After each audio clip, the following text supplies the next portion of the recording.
بسم اللہ الرحمن الرحیم۔ السلام علیکم میٹرک کلاس کے طلباء، آج آپ کی نصابی کتاب اسلامیات سے ہم جو چیز پڑھنے کے لیے جا رہے ہیں وہ ہے موضوعاتی مطالعہ۔ موضوعاتی مطالعہ جو ہم پڑھنے جا رہے ہیں اس میں آپ کے 8 اسباق ہیں۔ پہلا سبق موضوعاتی مطالعے میں قرآن مجید ہے، تعارف ہے اس کا، اور حفاظت اور فضائل ہیں۔ اچھا، اس سے پہلے آپ کو سورہ ممتحنہ پڑھائی گئی تھی، سمجھائی گئی تھی، اور اس کے نوٹس کے بارے میں آپ سے کہا گیا تھا کہ اس کے نوٹس آپ کو اسکول سے پرووائڈ کیے جائیں گے، آپ آ کر وہ لے جائیے اور اس کا کام کیجیے اور یاد کرنے کی کوشش کیجیے۔ تو امید ہے کہ آپ ان تمام چیزوں کو سمجھ رہے ہوں گے اور اس پر عمل کرنے کی کوشش بھی کر رہے ہوں گے۔ جو طلباء اس کام میں دلچسپی نہیں لے رہے ان سے بھی یہ درخواست کی جاتی ہے کہ وہ اپنے اس کام میں دلچسپی لیں تاکہ آپ کا وقت ضائع نہ ہو اور آپ اپنی تمام چیزوں کو جلد سے جلد جو ہے ریکور کریں، یاد کریں اور سمجھنے کی کوشش کریں۔ تو آج ہم موضوعاتی مطالعے میں سے قرآن مجید کا تعارف پڑھیں گے، اس کی حفاظت کے بارے میں پڑھیں گے اور فضائل قرآن کے بارے میں پڑھیں گے۔ تو سب سے پہلے قرآن مجید کے موضوعاتی مطالعے میں سے ہم اس سبق کو سمجھنے کی کوشش کرتے ہیں کہ اس سبق میں کیا کیا باتیں بیان کی گئی ہیں۔ میں اس کی ریڈنگ کرنے کی تیاری کر رہا ہوں۔ آپ جو ہے توجہ سے، غور سے ایک ایک لفظ کو سنیے اور اپنے تلفظ کی اصلاح کیجیے اور لفظوں کو یاد کرنے کی، جو مشکل الفاظ ہیں ان کو یاد کرنے کی کوشش کیجیے۔ تو سب سے پہلے ہم قرآن مجید کا تعارف پڑھتے ہیں۔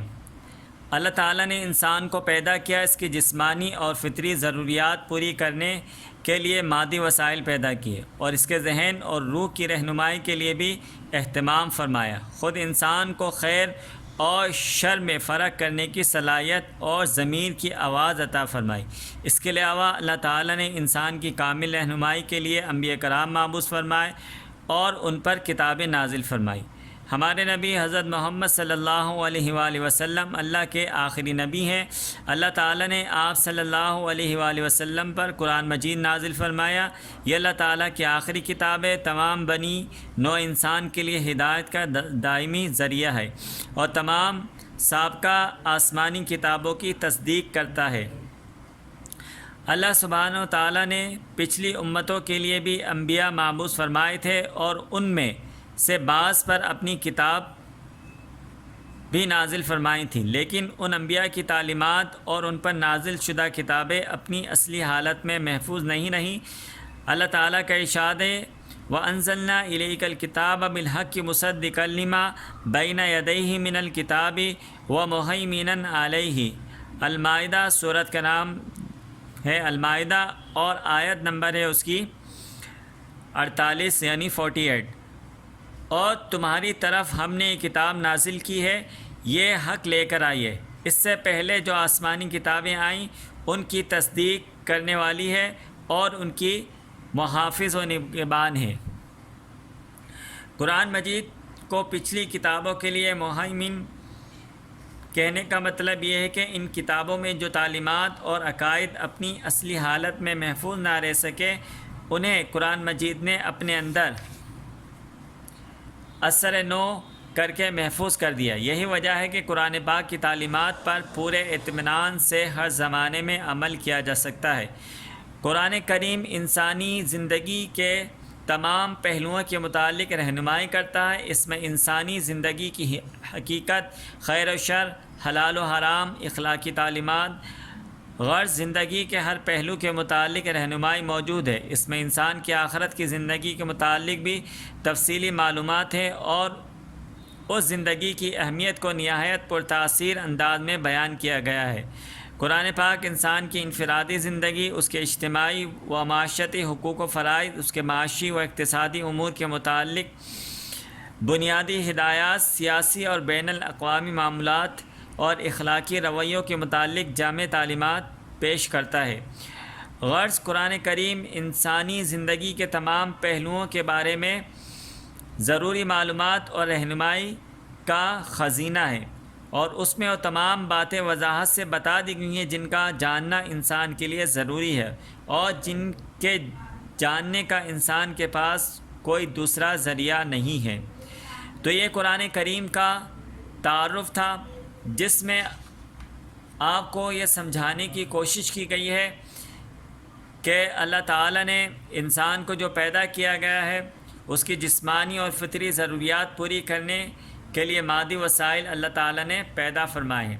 تو آئیے قرآن کریم کا اور مزید ہم جو ہے وہ تعارف سمجھنے کی کوشش کرتے ہیں کہ قرآن مجید کا تعارف جو ہے وہ اور مزید وضاحت کے ساتھ آپ کے سامنے بیان کیا جا رہا ہے، تو اس کو توجہ سے سنیے۔ قرآن مجید اللہ تعالیٰ کی آخری کتاب ہے۔ لفظ قرآن جو ہے قراءتن سے نکلا ہے، جس کے معنی پڑھنے کے ہیں۔ اس طرح قرآن کے معنی ہیں وہ کتاب جو بار بار کثرت سے پڑھی جائے۔ لفظ قرآن قرن سے نکلا ہے، جس کے معنی ہیں ملنا۔ اس کے مضامین ملتے جلتے ہیں، اس لیے قرآن کہا جاتا ہے۔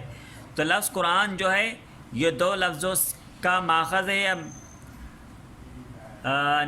نکلا ہے قراءتن سے یا قرنن سے۔ قرآن کریم میں 6666 آیتیں ہیں، دوسرے قول کے مطابق 6236، اور 114 سورتیں، 540 رکوع ہیں، اور ایک دوسرے قول کے مطابق 558 رکوع، اور 7 منزلوں پر مشتمل ہے۔ قرآن کریم کی جو سورتیں ہیں وہ 2 اقسام پر مشتمل ہیں، مکی سورتیں اور مدنی سورتیں۔ قرآن کریم میں 30 سپارے ہیں اور اس میں 14 سجدے ہیں۔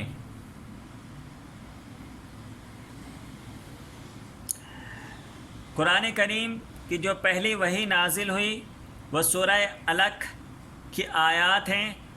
ابتدائی آیت اقرأ بسم ربک الذی خلق خلق الانسان من علق اقرأ وربک الاکرم الذی علم بالقلم علم الانسان ما لم یعلم۔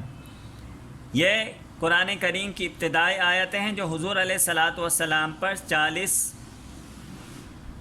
برس کی عمر میں نازل ہوئیں، اور ان کو پہلی وحی کہا جاتا ہے۔ اور آخری وحی جو قرآن پاک کی حضور علیہ الصلاۃ والسلام پر نازل ہوئی وہ سورہ مائدہ کی آیت نمبر 3 ہے۔ الیوم اکملت لکم دینکم واتممت علیکم نعمتی ورضیت لکم الاسلام دینا، سورہ مائدہ کی آیت ہیں۔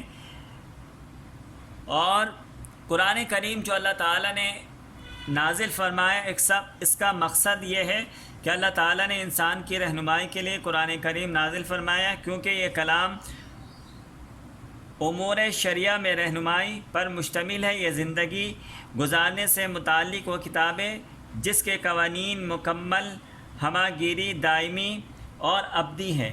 یہ ہدایت کا وہ سر چشمہ ہے جس سے پوری دنیا فیض حاصل کر رہی ہے۔ قرآن کریم کا موضوع انسان اور انسانیت ہے۔ اللہ تعالیٰ نے یہ کتاب تا قیامت آنے والے انسانوں کی رہنمائی کے لیے نازل فرمایا ہے۔ قرآن مجید ایک مکمل ضابطۂ حیات ہے۔ اس میں پیدائش سے موت تک اور ازل سے ابد تک کے تمام حالات، کوائف اور مرنے کے بعد کے حالات کو بھی تفصیل سے بیان کر دیا گیا ہے۔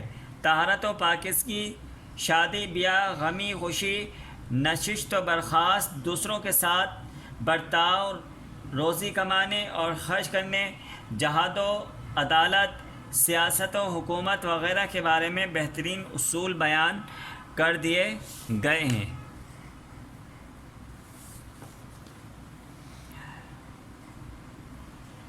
تو یہ قرآن کریم کا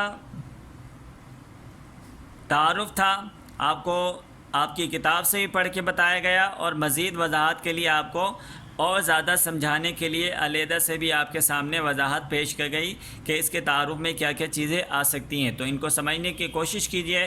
امید ہے کہ آپ کو یہ چیزیں سمجھ میں بھی آ گئی ہوں گے۔ اس کو سنیے، سمجھیے اور